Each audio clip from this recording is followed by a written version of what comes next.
Welcome back to our channel. This is రాస్కెల్నాని. ఇప్పటిదాకా నేను ఛానల్లో చేయని ఒక కొత్త టైప్ ఆఫ్ వీడియో చేయబోతున్నా. దానికి మీ ఎంకరేజ్మెంట్ నాకు కావాలి. సో నేను ఈ వీడియోలో మీకు చాలా సింపుల్గా అందరికి అర్థమయ్యేటట్టు చెప్తా. అసలు యూఎస్ ఎందుకు ఇరాన్ మీద అటాక్ చేసింది అండ్ ఇజ్రాయెల్ ఎందుకు ఇరాన్ మీద అటాక్ చేస్తుంది, ఇలాంటి విషయాలు మనం చాలా క్లియర్గా అండ్ డీటెయిల్గా మాట్లాడుకుందాం మన స్టైల్లో. అసలు యూఎస్ ఎందుకు ఇరాన్ మీద అటాక్ చేస్తుంది, దీనికి మనం కొంచెం హిస్టరీ వెనక్కి వెళ్తే 1979లో ఇరాన్ యూఎస్ మంచి రిలేషన్షిప్లో ఉండేది. 1979లో ఇరాన్లో ఒక రెవల్యూషన్ వచ్చింది, ఇరానియన్ రెవల్యూషన్. ఆ రెవల్యూషన్కి యూఎస్ అప్పుడు సపోర్ట్ చేసింది. కానీ తర్వాత యూఎస్ దానికి సపోర్ట్ చేయకుండా వాళ్ళతో ఎనిమిటీ పెట్టుకుంది.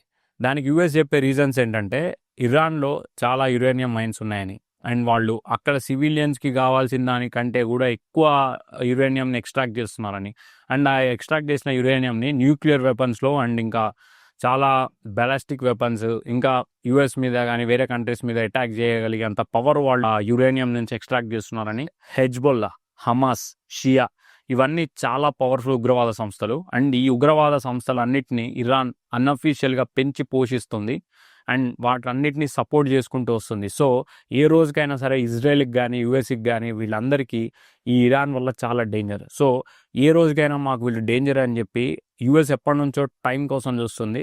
పర్ఫెక్ట్గా ఇజ్రాయెల్ ఎప్పుడైతే ఇరాన్ మీద అటాకింగ్ స్టార్ట్ చేయడం మొదలెట్టిందో యూఎస్ వాలంటరీగా వచ్చి అడగకుండానే ఇరాన్ మీద అటాక్ చేసింది.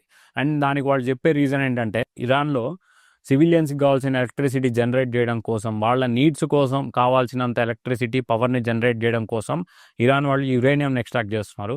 అండ్ ఆ యురేనియం వాళ్ళు వాళ్ళ అవసరానికంటే కూడా చాలా అధిక మోతాదులో ఎక్స్ట్రాక్ట్ చేస్తున్నారు. అండ్ వాటి వల్ల చాలా వెపన్స్ తయారు చేయొచ్చు. సో ఇరాన్ ఇండైరెక్ట్గా కొన్ని వెపన్స్ తయారు చేసి అండ్ చాలా పవర్ఫుల్ న్యూక్లియర్ వెపన్స్ని కూడా తయారు చేస్తుంది. వాటన్నిటిని వాళ్ళ మీద ఎక్కడ ప్రయోగిస్తుందో అనే ఒక భయంతో ఫోర్డో, ఇస్ఫహాన్, నటాన్స్ ఈ 3 ఊళ్ళు ఇరాన్లో మేజర్ విలేజెస్. అండ్ ఈ విలేజెస్లోనే యురేనియం మైనింగ్ జరుగుతుంటాయి. అండ్ ఇక్కడ యూఎస్ అటాక్ చేసింది. యూఎస్ ఇండైరెక్ట్గా ఇప్పుడు ఏం చేస్తుందంటే సీజ్ ఫైర్ ప్రకటించింది యూఎస్ మళ్ళీ ఇరాన్ మీద. ట్రంప్ గవర్నమెంట్ చాలా డిఫరెంట్గా ఉంటుంది. మొన్న మనకి జరిగిన ఇండియా పాకిస్తాన్ వార్లో కూడా మనం అడగకుండానే వచ్చి యూఎస్ హెల్ప్ చేసింది. అండ్ యూఎస్ హెల్ప్ చేశానని అందరి దృష్టిలో పోర్ట్రే చేసింది, బట్ యూఎస్ చేసింది ఏం లేదు. సేమ్ ఇక్కడ కూడా అంతే. ఇజ్రాయెల్కి ఇరాన్కి మధ్యలో యూఎస్ దూరి వాళ్ళ మేలు కోసం అండ్ వాళ్ళ ఇష్టంతో వాళ్ళు అటాక్ చేశారు.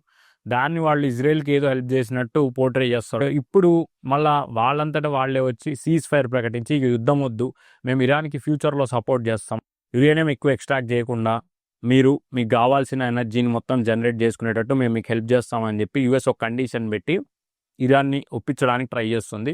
బట్ వీళ్ళు పెట్టే ఏ కండిషన్స్ కూడా వాళ్ళు ఒప్పుకున్నా ఒప్పుకోనట్టే, ఎందుకంటే ఇవేది జస్ట్ టెంపరీ మాత్రమే, పర్మనెంట్ అయితే ఏది కాదు. యూఎస్లో ట్రంప్ గవర్నమెంట్ ఉన్న రోజులు ఇలానే ఉంటుంది. ఎవరు అడగకుండానే ఏ 2 దేశాల మధ్యలో యుద్ధం వచ్చినా వాళ్ళు వచ్చి ఇంటర్ఫీర్ అవుతారు. అండ్ ఇంటర్ఫీర్ అవ్వడంతో పాటు మేమే మళ్ళీ వార్ని ఆపామనే ఒక పనికిరాని క్రియేషన్ కూడా వాళ్ళు చేస్తారు. సో నేను మీకు కొంచెం అర్థమయ్యేటట్టే చెప్పాను అనుకుంటున్నా ఇరాన్కి యూఎస్కి ఉన్న రిలేషన్ ఏంటని. వీడియో నచ్చితే లైక్ వేసుకోండి. ఒకవేళ మీకు నేను చెప్పిన ఇన్ఫర్మేషన్ కరెక్ట్ అనిపించినా అర్థమైనా కామెంట్ చేయండి. ఇలాంటి వీడియోస్ మీకోసం మళ్ళీ తీసుకొని వస్తా. బాయ్.